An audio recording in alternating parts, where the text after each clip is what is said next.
ئەنجومەنی وەزیران بڕیاریدا هەردوو قەزای سۆران و زاخۆ بکرێنە ئیدارەی سربەخۆ.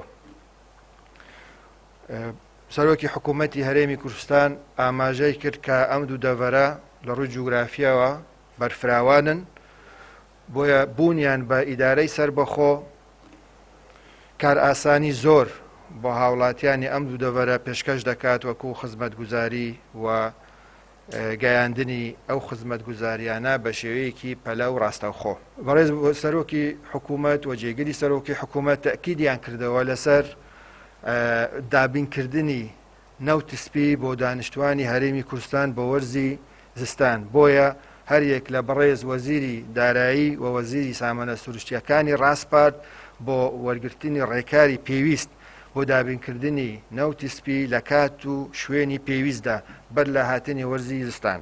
سەبارەت بە کەمی ئاو و کارەبا ئێمە لە حکوومەت لە پەیوەندی داین لەگەڵ هەردوو وەزارەت، لەگەڵ وەزارەتی پەیوەندیدار سەبارەت بە ئەم دۆخە و لە نزیکترین کاتدا ئێمە ئینشاڵڵا ئەم گرفتە چارەسەر دەکەین. بەنسبەت چاکسازی ئێمە بەردەوامین لەسەر پرۆسەی چاکسازی و هەر شتێک بە پێی یاسا ڕێگە پێدرابێ ئێمە دەیکەین لە بەرژەوەندی گشتی.